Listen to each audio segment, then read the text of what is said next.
This is the rush before being born, technically, right? You have some birthing problems and you need to come out. So it takes some time. So sorry for the delay, everybody. Welcome to the new series on empowered body, mind, soul, where doctor meets healer. Already know now who's the doctor and who's the healer. Um, but we will go into a formal introduction shortly in a minute. Before we do that, I would like to really apologize for not using the previous live.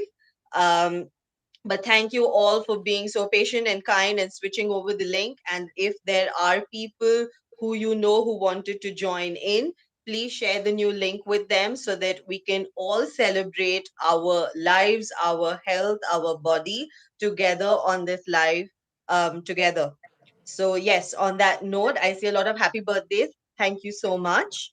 And thank you so much for all the happy birthdays that was commented on the other live as well.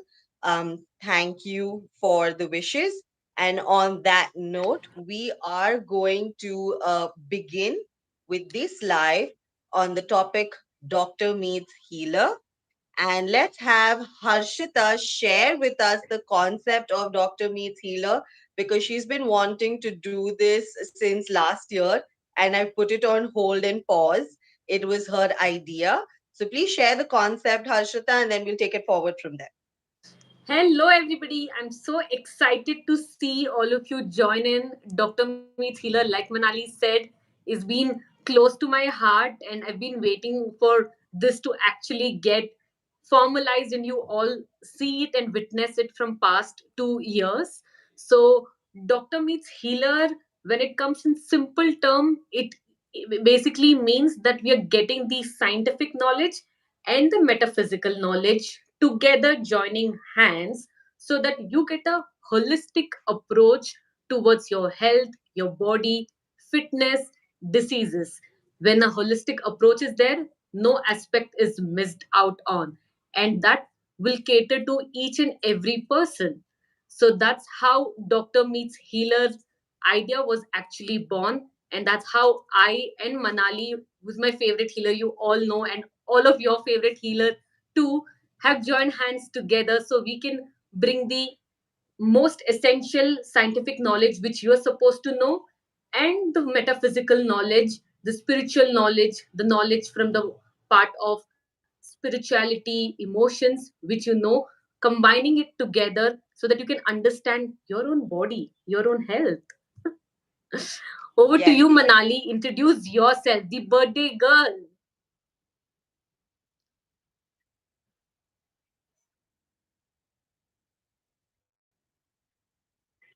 That you thought of, Harshita. So, like I shared on Instagram yesterday, for me, this is a concept which has been dear to me since I was 17 because I think understanding health is extremely important because we are born with these bodies, we take them for granted till we end up with pain and problems, and then we go running to a person to fix it, and then it gets temporarily fixed, and then we forget about it, and then it repeats and it repeats and it repeats till the time you're so fed up.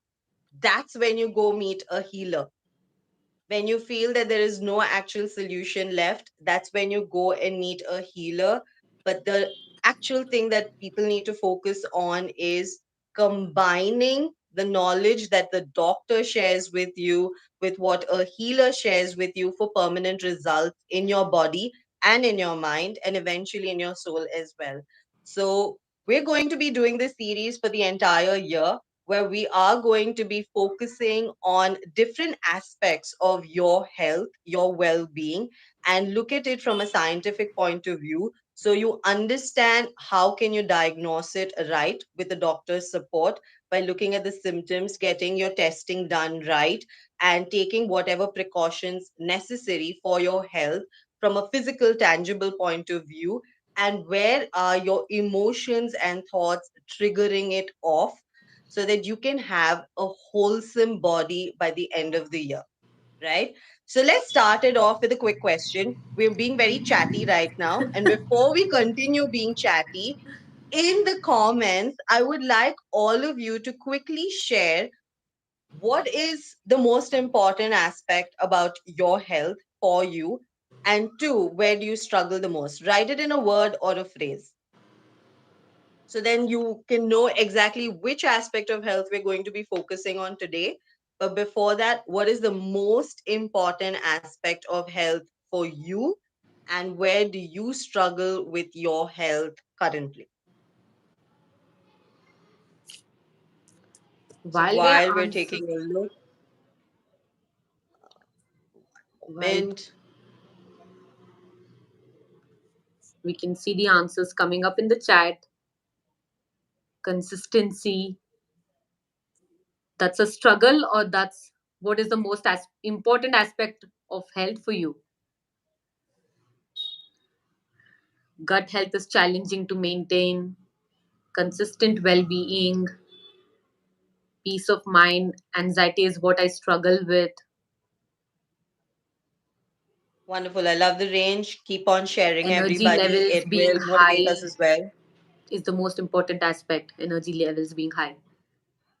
I can see like such a range, like from thoughts, emotions, energy to physical body. Yes. All right. As you're all sharing, and I would love it if you guys continuously keep the chat lit up by constantly typing and sharing your thoughts. It encourages us to make this an interactive and communicative conversation with you so that we can give you the best information and best knowledge for you to complete and have a wholesome health and a wholesome body. So please keep that chat lit up and keep typing away, and as you continue to do so, I'm seeing a lot more answers. So let's start with the most basic question, Harshita. As a doctor, when do people actually come to you? So honestly, as a doctor, somebody comes to my clinic mainly when they are actually in pain, especially happens from middle age to adults. Like there would be such a big swelling. Like one of the incident was near their belly button. There was such a huge swelling from past 3 months. The person did not bother to show up, but ended up at 2 a.m. in the night in the emergency. Why? Because there was pain, and had to actually get operated in the next 2 hours because it was so critical and it was an emergency situation. So, pain is a number one reason, especially when I see from middle to old age. But younger people to middle age people, they're actually more bothered about subtle changes happening, changes in weight, changes in how their skin is, like some acne, something showing up, complexion of the skin changes anywhere. So the younger to middle age crowd, I would say any kind of change from body weight to change in energy levels to change in how the skin appears. And when it comes to old people, it's mainly pain. That's like the number one symptom which can rush them to the hospital clinic at any time of the day or night as well. What about you? When do people actually come to you? Because at least mine is very tangible. They have a symptom. When do they come to you? That's a great question. And while I'm answering that, I want everybody to type in the chat, when do you also go to a doctor? Do you go to a doctor as a precautionary measure, or do you end up going to a doctor when hell has broken loose? Please type that in the chat. So, over the years, being in the alternative healing space, I have seen people come to a healer as the last minute or the last resort possible when they feel that nothing has really worked, and now they're feeling a sense of hopelessness, but they really want to snap out of it and do something about it, or when they really are afraid of doctors. Okay, they're afraid of the pills being prescribed or the injections that are going to come, or hearing that you have damaged your body too much and you cannot go back. And that's when people come to me, or mostly come to alternative healers, so that they can actually work on their issues. And with time they realize that it is something that they need to address their thoughts, they need to address their emotions and their physical body holistically, and that's when they see results as well. right? So I can see that in the chat as well, that people are saying that mostly when in pain or for their annual checkups, or hell has broken loose, or when nothing is working, that's when they do it. But I'm glad there are some people also saying that they do it as a precautionary measure before anything really happens. And I do see somebody saying that they don't take them seriously as well. They don't take doctors seriously as well. Okay. So yes, all right. So as a doctor, I want you to tell everybody, Harshita, like what is the first step that is required to actually not wait for hell to break loose? And from a doctor's point of view, what are the parameters one should take care of to check whether there is something concerning in the body or everything is good? Okay. So, firstly, I'm glad seeing all the range coming to the answer that from breaking loose to being precautionary, and you're also scared and about going to doctor, so you completely avoid. I was also in that position many years ago, so I can completely relate and resonate with it that what actually makes you scared to go to a doctor. So here we'll keep it very simple. I think one answer did come in the chat as well that I go for my regular health checkup.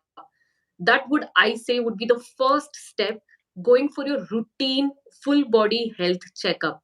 That's when you actually know that are your vitamin levels fine, is all your systems of the body, are those organs working fine. If they're working fine, the reports will actually come normal. If they're not working fine, you will see that either it's abnormal or it's at the borderline. Borderline is something which actually most of the doctors miss out on, and that's when they say it's okay. But that is where you need to realize that that's where you can actually take your precaution, because if it's at borderline this year, next year if you just continue with how everything is going on, it's going to go above abnormal. So when it's at borderline, that's when you need to really be alarmed, and that's when you need to really gear up into all your precautionary measures so that next time when you get the checkup done, it's actually way well within the window range. So I would really say annual body checkup, especially after the age of 25, yearly once getting a full body checkup done. In when you as you get older, basically say 35 to 40 plus, you also add on more advanced test from like heart ke liye ECG to for females adding mammography. But otherwise, a full body blood checkup is what a basic essential which is required. Who is below 25 and you're watching this live, really clap for yourself, because this is like the right age. You're already taking your health seriously, and that's really good. You could go for checkup once in 2 to 3 years. That is what I would recommend as the first thing. Second question to answer here, Manali, what parameters you need to look at. So parameters, let me break it down into two. One is how you're living your daily lifestyle from one day to another day. How are you moving? In that, your parameters you need to look at is your energy level. Is your energy will not be constant through the day. There will of course be ups and downs, but you need to see that you're not that drained enough that you have to just go hit the bed as soon as it is evening, or you need to really do something consciously. Only then can your energy remain constantly high. If something like that is happening, that means your energy is really fluctuating a lot. That's when you actually go first for a full body checkup and then meet a doctor. So energy levels is one thing which I would say on a daily basis which you can look at. Second would be your appetite, your hunger. Hunger is something which can fluctuate very quickly if there's something going off. Like I mean, saw in the comment, gut health is something very difficult to maintain, and gut is where everything actually begins.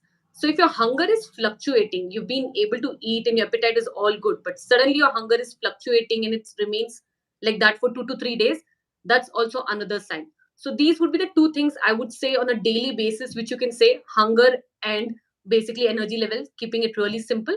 And when it comes to full body checkup, make sure all your organs of the body, all the reports which you get done of them, they are normal, and also your vitamins, vitamin D, B12, those essential vitamins, they are normal. So seeing that, you will actually know where you stand. Once you know where you stand, you can always then see in which direction you want to move. So that would be from my physical scientific parameter which is very tangible. You tell me that something which is not tangible, something which is, they only know it and you can only feel it. How do you actually measure that? That's a very interesting question, but I always start with something which is tangible, okay? To realize that your health is not on track, the first thing that I check when I meet a client is how is their sleep? When they wake up, are they feeling refreshed or are they feeling tired? And that's the very first basic question I ask them, because if they are tired, automatically know, yes, something is wrong. But it also means emotionally and mentally they're overworking themselves during their sleep. So that's the first thing. If you really want to know how your health is, check the way you wake up, right? Then the second thing is when you find yourself constantly reacting differently. There are too many mood swings, too many reactions happening to the point that you don't even know what emotion you're feeling, right? And let's be honest, that's 90% of the population, right? I want to know Most who all people were don't reacting even, when, sorry Manali, I'm cutting you here, when you were late for the live for 10 minutes. Let me know in the chat how were those 10 minutes for you. Go ahead, Manali. yes. So when we find a lot of reactions, a lot of emotional turmoil to the point that the person itself cannot recognize which emotion is coming at what time, then you know something is off and it needs to be addressed, right? And the third thing that is very common, by the way, these days is lack of focus. When you feel that you want to focus on something, but you're unable to, your thoughts are always wandering away somewhere else, or you're not feeling the sense of urgency to complete something. You feel like you can, do it later, you can postpone it to something later. Then these are the three parameters that I consider important to let you know that something is wrong with your health and you need to take action at that moment. And the fourth one, again, it's something you can feel physically, but it is always a sign that something's going wrong at the thought and emotional level, which is eventually going to impact you physically, is moving aches and pains. When you find that your body has different kinds of aches and pains, it's never stable, it's never steady, it is constantly changing at some point or the other.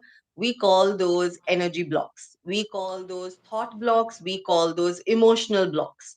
And that is why they're getting stuck at different parts of your body and they're finding ways to kind of, bring your attention to it so that you can address the thoughts and emotions before it actually becomes a full blown issue, right? This is So very in the chat, I fascinating, want to, sorry? especially the last point which you mentioned, Manali. That's very fascinating because I know as a doctor, when somebody says that the pain is at the chest, then the pain is going to the hand, especially actually different kinds of pain, we describe that it's moving from one to another. And in our medical books, it's also mentioned if the pain is at position A, the organ A is never affected, it's some other organ somewhere else. And the pain is actually constantly moving, and we usually say that it's the gas movement. I'm glad to know that's actually energy blocks and thought block. Wow, it's so connected. Exactly. It is absolutely connected. So in the chat, I want everybody to quickly type out, okay, based on these, at least from the emotional and mental ones, which you can obviously point out for yourselves, which are the ones you have been facing. Are you facing any disturbances when you're waking up? You're not feeling refreshed? You're finding that there are moving aches and pains in your body? Are you finding that you're irritable or you're moody and you're not able to recognize your emotions? Which one are you facing in your body currently? I want to see that in the chat because that gives us an idea of how to actually approach the main topic that Main. we want to get to in 2 minutes, right? So please share with us what's happening with your health right now. Yes, diagnosis is where we begin and then we go to the actual solution or the treatment. Exactly. And so we're going to be talking about one specific section today, and then we're going to end it with Dr. Harshita giving a physical, tangible tip to work on. And we will be focusing on one small 1 minute meditation to wrap it up so you can begin your healing journey through it as well. Aches and So I pain, see lack of energy focus. blocks. I see pain and aches. I see pain, energy blocks, aches and pains. All right. Panic attacks, breathing issues, nervous tics, feeling like I'm mentally wired. Right. I have seen that if I get less sleep, I'm not refreshed the next morning. Yes, these are very simple but key important pointers to give you a precautionary check for your health. So, thank you all for assessing yourselves and checking in. It shows that for you, your health and well being is important.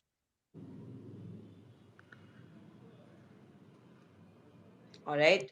So, let's get into today's topic while I continue to read the comments, Harshita. So, let's talk about what we're here for truly, which is fitness.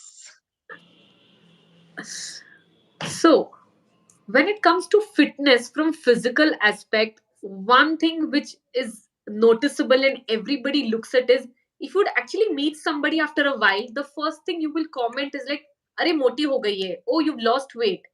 Oh, why is your face become so thin? Why are there so many acne on your face? Oh, your face has become so clear." So that's how fitness is actually approached, especially when you hear superficially that how are you actually looking, how much are you weighing. That is how fitness is approached. Of course, it begins from there, that what is your tone, how fit are you, not actually the body weight wise, but when it comes to inches, how much are your inches, is your skin clear or not. Definitely that's one of the marker of how fit you are physically. But remember, all of this is actually coming from internally, how your bodily organs are functioning. Is your liver, which is meant to actually metabolize all that you're taking in and produce lot of enzyme, is it working fine? Is your gut, all that you're eating, the good, the bad, is it actually absorbing and the toxins is getting excreted by the kidneys? Is kidneys working completely fine? All your hormonal systems, are they actually secreting the right hormone in the right quantity at the right time? So how your body actually internally functions, the organs internally functions, that is what will get depicted in the external or the outside fitness. So that's why it's very important to begin with knowing firstly how your organs are at, what's the current status. So getting a full body checkup once a year, that's going to be the key parameter. For each organ, make sure you're including all the blood tests. So for how your circulatory system is getting, you're getting all your complete blood count done. For liver, you're getting all the liver function tests done. For kidney, you're getting the kidney function test done. Then for your overall hormonal test, you're getting your thyroid checked, you're getting your insulin and HbA1c sugars tested. These would be the basic tests which you need to get it done, along with the vitamins, the vitamin D and B12. This would be the key essential vitamins, because every vitamin in our body is important, because that's what is looking at our how our hair is, how our nail health is, how that is. So that would be the first thing to get your full body checkup done. That's where you begin with internally how fit you are. Once you know internally everything's going fine, automatically you will see that externally things would get better. But if they are not getting better, that's when you come to different other parameters, which I call as my favorite lifestyle parameters. Are you actually physically moving how much you're supposed to move?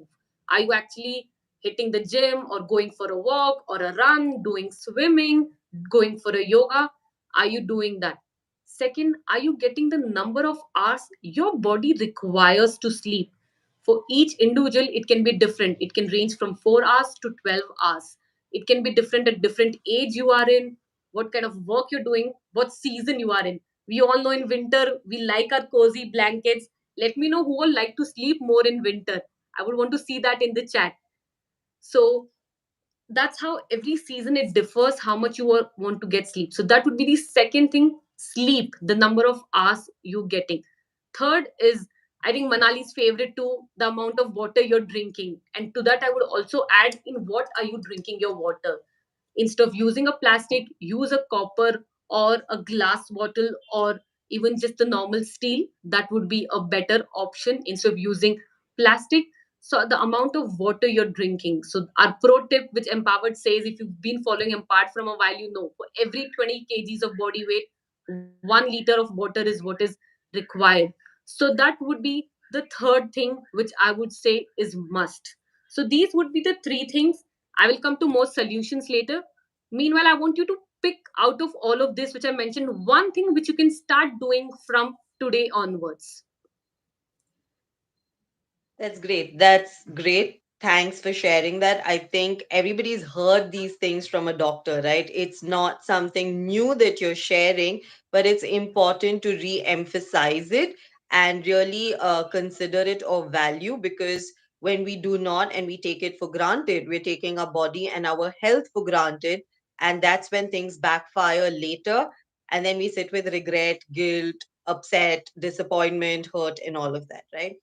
True. So I want to also put in a different point of view when we talk about fitness, right? From the emotional and mental point of view, when we talk about fitness, usually people talk about their physical appearance, right? That I have too much fat in this part of my body. I want to lose this fat so that I can fit into a certain kind of clothing, or my skin needs to look like that glass skin or the Korean skin type, or I need to be looking like, at all times as if I'm glowing and I'm radiant.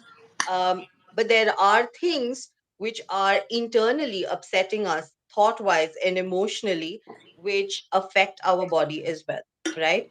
And something that I want to discuss here when we talk about fitness is fat, right? So we look at fat as a problem area in the body that we want to really get rid of, and it is a problem area when it is in an overdose in the body, correct? But there is a certain amount of fat that is required in the body. So in the chat, I want you all to quickly put down, where is it that you feel you have excessive fat in the body and you do not have muscle? Because I'm going to break it down to you right now in this session, the fact that you have in the body, what thought does it represent, and how do you need to work on it so that it can start getting converted into muscle.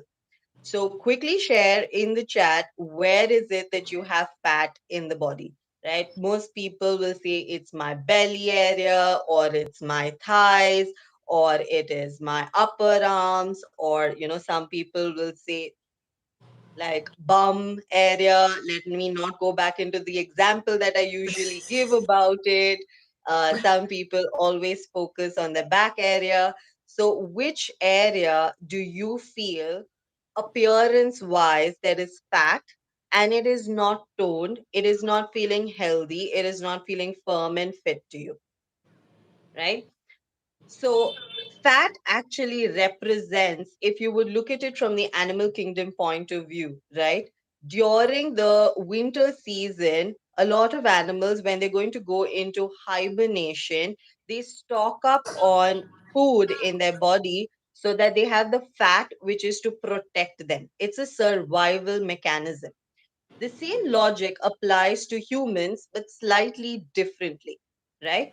So, fat is becoming a survival and a safety mechanism, but for what? It is becoming a survival and safety mechanism against our fears. All right. So, if you really think about it, that's why when you're feeling really lazy or you're procrastinating, you tend to distract yourself with food a lot of times, right? There is a lot of emotional eating and binge eating that people do. It is a survival mechanism which we have evolved from the animal world, and now we are in a more complex world, which is of the human nature. So, fear gets stored in the form of fat in the body. All right. So, Let's talk about stomach fat, right? Which a lot of people have. Okay. And it's very interesting that stomach fat actually represents that you're fearful of the growth that you can experience in life. What kind of growth? Your own potential growth, the kind of growth as the person that you can create in yourself. So when you're fearful that I'll become really successful and I'll become the best version of myself, that means there is nothing, no longer, no excuses, nothing that can stop me, right? Then there is no fat. But the minute the fear kicks in, that if I become the best version and I have to be the best version, I have to deal with the consequences, I have to create those results, and that fear starts getting converted into fat at your stomach. Very fascinating. And I have seen this across 15 years that when people actually start living their best self, they automatically start reducing their fat. Okay. Without even exercising. Am I saying don't exercise? No, that's not what I'm saying. You'll get rid of the fat, but you need to convert it to muscle. All right. So it's important that you convert it into muscle. So I do see somebody in the chat who has mentioned that what if I have just about enough fat? But the question, the actual question is, do you have enough muscle in the body? You can have adequate amount of fat, but do you have enough amount of muscle? It doesn't mean that automatically just because you don't have too much fat in your body that you do not have the right amount of muscle, right? You need to have the right amount of muscle in your body. When you have the right amount of muscle in your body, that's when there is no fear anymore. Fear shows up in different forms. One of the major forms is fat, but the second form is anxiety, panic attacks, and overthinking, right? So that's the stomach area. Let me quickly cover in a very quick, brief moment the other areas that you guys have mentioned in the chat. The second portion is the thigh area, right? A lot of people struggle with fat on their thighs, and then they also cannot do squats, they cannot sit down, they struggle with that all completely. You're fearing the loss of people in your life, you're fearing the loss of a relationship in your life. And when that happens, you automatically gain a lot of fat on your thigh area. The minute you start feeling more safe, secure in your own space and in your relationships, you will not see that there is too much fat in the thigh area. You will find it very comfortable. All right. And then the third most common area is the upper arm, right? So the upper arms that we end up with a lot of fat is because we fear that we have to constantly fight with the world and the people in it to show that we're good enough, to show that we're valuable enough and what we're bringing to the table is worthwhile. Okay. The minute we feel that we're good enough, we're worthwhile, the fat starts reducing. And the minute we start focusing and revealing and bringing that forward and bringing capabilities out, it will also start getting converted into muscle. Isn't that interesting? It's really fascinating, actually, Manali, because I remember that a lot of people used to come to me and tell me that as soon as I stopped the gym, I put on weight. After getting a surgery done for weight loss, I put on weight. That's essentially happened because one, emotionally, they haven't healed, and Yes. that's when even the muscles have not been built. In fact, a research was done where somebody had found a solution just by thinking how can you lose weight. So a lot of people actually went through that just by thinking how can they lose weight, and all of them got success in it. That's really interesting, that how just by thinking and actually working on your emotion, you can lose out on that extra fat. Along with that, when you're exercising properly, you're building those muscles, you're strengthening the muscle, and I think you're strengthening the positive emotion over there. Like you mentioned, Yes. safety and security towards relationship, that gets strengthened. This is beautiful. So we have a couple of people who are asking, what about butt, right? So butt area is technically made with a larger amount of fat, right? It is supposed to have more fat tissue available there. Of course, it should have muscle as well, but it should also have enough amount of fat. So think about it again at a very practical level. Your butt is used in ways to protect you all the time. That's the main purpose of it, right? So whenever you're sitting down, it is becoming your automatic cushion, correct? So it is meant to safeguard your identity, your survival, your body. So your butt is supposed to have a certain amount of fat in it. So, all those people who try to get rid of the fat from their butts and say, I don't want that big butt, or I don't want so much of fat, and I have all these problems, you're actually letting go of the basic survival of cushioning your life. Okay. The butt area is considered as the cushion of life. So, it makes life easier when you have that support and cushion. And when that butt is not there, you feel you have to do a lot more hard work and you have to really push yourself even more because you do not have that support and cushion. That's interesting, isn't it? Because that's the one area where you want the fat because you want that cushion and support in life. True. So now that we're talking about fitness from this angle, right? So let's talk about the solution of how to build that muscle so that you can find these thoughts and emotions can also build muscle and you have a healthy physique externally and internally as well. Because that's the first step of fitness and overall health and well being. Because after that, when we get into individual systems over the months, we will find that there are little tweaks when you start making to your systems. After that, you will find that you're a-okay, perfect and healthy, right? um, Go ahead, Harshita. From the science point of view, from the physical point of view, from medicine point of view, what are the three most basic solutions to start building up on muscle and sorting your fitness out after they get their testing done? Done. So, coming to the first solution, what is actually muscle built of? Muscle mainly contains protein. So, you're ensuring that in your diet there is enough protein. Especially notice that when you're exercising, if somebody of you hitting gym, the days you're going to gym, make sure you're increasing your protein intake, because there is no point when you go out there and exercise to build muscle but your body does not have the raw material itself to create and build muscle. So for the muscles fibers to increase in the number, it requires its raw material, and the most important raw material is protein.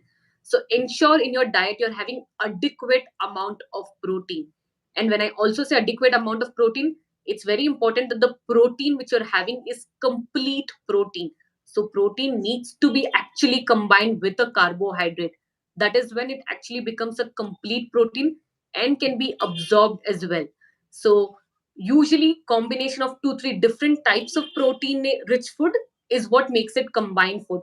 So just having paneer itself is not that good source of protein, but the moment you combine paneer with vegetable which is rich in protein as well, that becomes a complete protein, and that's a good source of protein which is required. So that would be the first thing. Second, this is one thing which I commonly get, especially as people get age, that I cannot hit the gym. Still, how do I build on muscle? It is not required for you to go to the gym and lift those weights to build muscle. It's actually about the two types of exercises which builds muscle. One is where it's called isometric and isotonic. Very fancy words. Forget those. But isotonic is what's actually happening in the gym where you're lifting the weight, but there is something which you can actually just do it at home as well, which we call the full body workout, where you're putting the muscle in a position of its action and it is staying still like that. Like for suppose, if you're squatting, you hold on to your squat. You're holding, when you hold on to the squat, that is where you're actually building the muscle. That is where the number of fibers in the muscle increases, and your muscle is also getting tensed. When it gets tense, there'll be those micro tears in the muscle which will actually get built over the time. So holding on to squat is more important than the number of squats you've done. Similarly, holding on to a lunge for a longer duration is more important than the number of lunges you've done. So always remember that the duration you're spending in holding, and as you do those movements, you're doing slowly, you're squatting down, and slowly you're coming up. That slow will actually give you that control to the muscle to become more tense. So that duration is important. So that's why you can actually do all yoga asanas as well. So because if you see your yoga asanas, they're all stationary. You have to hold on to those positions. Any kind of full body workout, from your plank to push-ups to just holding on to squat, lunges, all of those. Just even if you cannot do full push-up, just against a wall doing a push-up, that's also good enough. Those would be the two main things when it comes to fitness and building onto more muscle. Third would be actually weighing it. When you're weighing it with an inch tape, when you're measuring it with the inch tape, you will actually realize that your weight on the weighing scale may not reduce, even though you're hitting the gym, you're eating properly and everything, but you will notice that the inches are getting lesser. Why does that happen? Because fat occupies lot of volume, muscle occupies very less volume. Just compare, like, if I take 1 kg of cotton and 1 kg of iron, cotton would have occupied the entire room, but the iron would have just occupied one small section of the room. And that is how it works. So your muscles will not take so much space, and that's how you will look leaner, you will look toned. You may weigh the same, you may weigh more as well. That's completely fine. Okay, so these would be the three tips from my perspective, scientifically, something you can tangibly do and anybody can do it. What would be your tips, Manali? I like the fact that, just holding a position, what you just said, is a better way than expecting people just assume muscle building is only through, lifting weights. I really like that. I hope everybody takes that as a solid takeaway from this session, if nothing else, that just the gym is not your only solution. Any other activity that you do, basically, and how you can use your own body weight or any kind of activity can build that muscle. I really like that thought. So I hope all of you do register that. It's really important. Let's look at it from the emotional and mental point of view, right? So I'm going to address it because we have a wide group here. There are some people who are saying, that they do not have enough fat itself. And there are some people who are saying that there is fat that they would want to get rid of, right? So let's talk about the ones who have fat in specific areas and they need to get rid of it, correct? So, and then convert it to muscle, obviously. So the first things, let's just keep it very simple and basic, is at a very logical, common sense level, we would assume that get rid of your fears, you're sorted. Correct? I wish life was that simple. It isn't, because fears are also in place to protect us. Correct? It is a survival mechanism. So, some amount of fear is good for you. Otherwise, you will become extremely reckless and spontaneous to the level that you will harm yourself. Correct. True. So let me put it across this way. Instead of going and doing the whole Mountain Dew ad for yourselves and going and addressing your fears and conquering it, let's make it very simple by starting with basic affirmations. Those will release your fears and make space for muscle building to happen. Right? So the key pointers that we were focusing on were your stomach, like your abdomen region, your thighs, and your arms. And I think somebody's asked about hips as well. So we'll cover that also. So affirmations are what? Basic statements which have positive words that inspire you, motivate you, and also create a rewiring in your brain to think differently. Now, affirmations are of different kinds. One are your very basic affirmations where you're, positive thinking, which work, but only 20% of the time. Then there's a second kind of affirmation, which is healing based affirmation, which is what we will be focusing on over here, where it addresses the specific thought which is in lack or which is harming you and shifting it for a sense of rewiring so you feel empowered, right? And then a third kind of affirmations, which are cellular regeneration affirmations, which automatically revive a particular cell in your body and shift, which is more spiritual in level, right? So we're going to be focusing on the second category. Let's start with the abdomen region, right? So the affirmation for it is very simple. All you need to say is, I am good enough for all the success I desire. I am good enough for all the success I desire, right? You can write it down every day. You can, put it on post-its or on your mirror and read it every time. Or you can keep your hand on your abdomen and say it, right? So type it down in the chat, all of you, so that it registers for you, right? So the second area is the thighs. So the affirmation for the thighs is I lovingly belong everywhere I go. I lovingly belong everywhere I go. So you're letting go of your fear of only fitting in and feeling attached to certain things and experiencing a sense of loss, right? And that automatically gives space for a new muscle to be built because muscles are built with practice. Muscles are built with repetition, right? And the affirmations are going to trigger that muscle building for you. So type that affirmation into the chat as well. So it's really registered for you. The third is your upper arm, right? Is extremely simple. I'm good enough. I'm deserving. It sounds very simple, but to really feel that takes some work. Okay. So I'm good enough. I'm deserving. And the more you'll say it, you'll find that your arms kind of become very slender. They relax themselves. You'll not feel your aches and pains in well, and you'll start feeling more rejuvenated and recharged to take on a lot more in life. Okay. So please type that also into the chat so it's registered. Okay. And let's now look at the hips. So people were asking about the hip region. So when there is excessive fat on the hips, it's actually a very interesting fear because a lot of Indian women tend to have broader hips, right?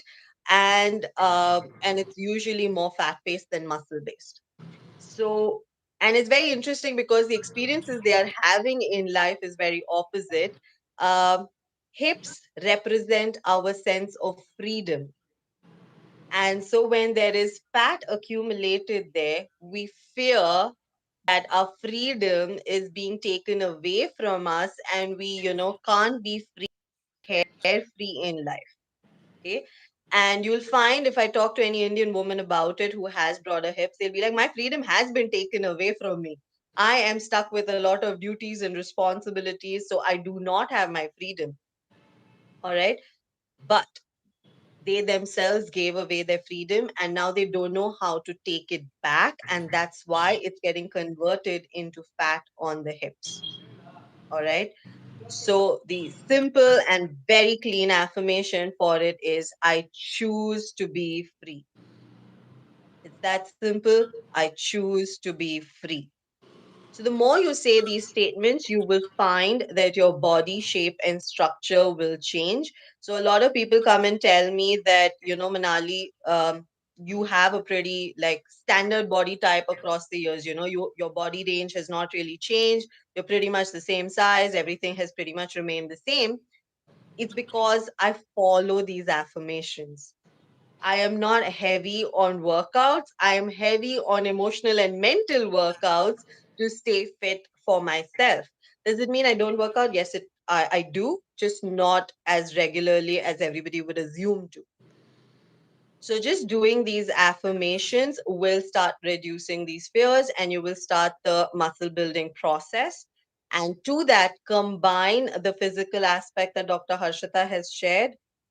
You're going to have an amazing body internally and externally, right? So true. Imagine instead of overthinking out of fear, they are actually saying this affirmation 7 times, 21 times, and just going out about it that they've lost count, that they can actually internalize the affirmation. Once they've internalized it, external will automatically, like you said, beautiful, fit and toned. Yes, that's amazing. So I want to wrap this up with just a 1 minute little exercise with all of you, right? So that we can kind of get into the right zone. For this, we're going to do a standing 1 minute meditation. So you've been sitting for a while now, so it's time to get up. And I'm going to do it with you, right? So I'm going to stand up as well. So am Okay. I Um, already. Awesome. So I would want all of you to stand up and I want you to make sure your feet are completely balanced. Like stand standard ease position. Okay. Make sure your weight is distributed on both your feet. You're not leaning on one foot at all. Make sure your weight is distributed on both your ankles, then onto your knees, onto your hips. Roll your shoulders back, right? And stand tall and stand straight and just close your eyes and take a deep breath.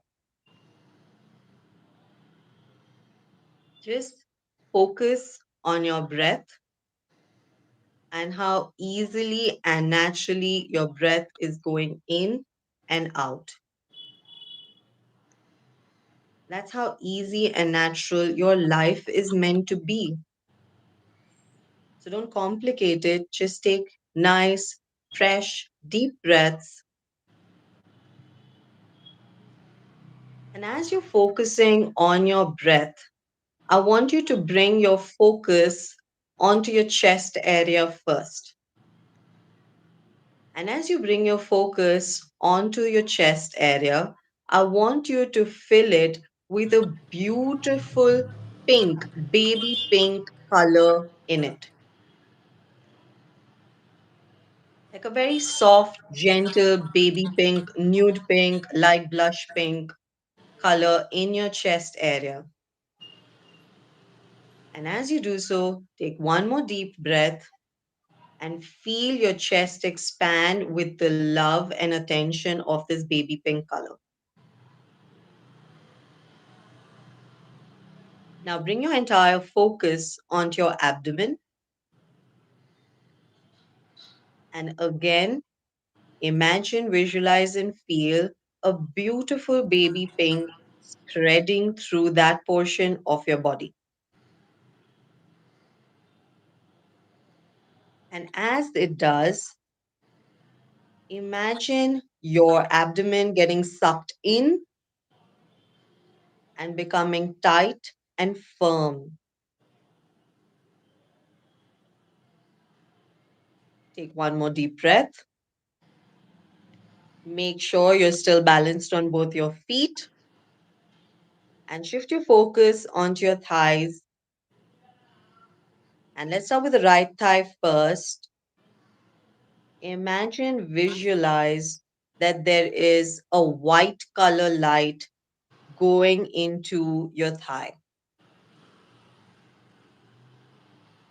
And then let it similarly spread through your left thigh.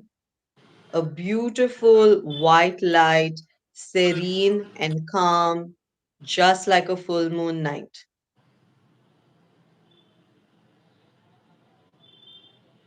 And finally, bring your focus to your upper arms, to your biceps and your tricep area, and fill both arms simultaneously with a beautiful, dark, gorgeous, bright pink.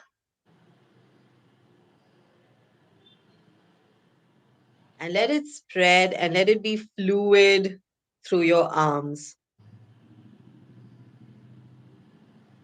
Take one more deep breath and open your eyes and just observe how you're feeling in your body. And you can share it in the chat with us.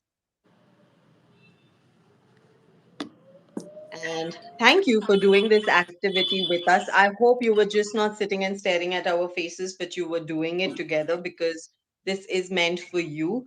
And if you just do this on a daily basis, this will be a quicker way to release fear, open space for muscle building as well. And that is a gift that I wanted to share with all of you on my birthday this year. So I hope you did enjoy it. This series is just the beginning. It was the first session, so it was slightly longer. Thank you for being patient. Thank you for being here.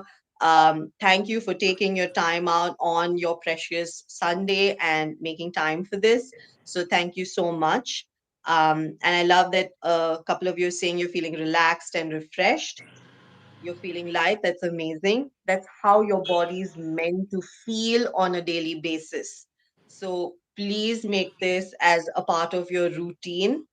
And look forward to these sessions. We're going to keep them crisp to about a 20-25 minute session from next time, and share it with a lot of people, because I think everybody in the world needs this. Everybody needs the gift of good health and well being in their life. Share your learnings with them if you think it's too long and they're not going to watch the whole thing. But make it a point to share this with at least three people in your life. Pass the message forward so they can transform and feel good as well. Until then, guys, stay empowered in your body, in your mind, and in your soul.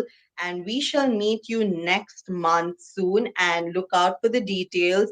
We will be posting it all over our social media. So look out for this. And, take care, everybody. Have a wonderful Sunday and a wonderful week ahead. And see you guys soon.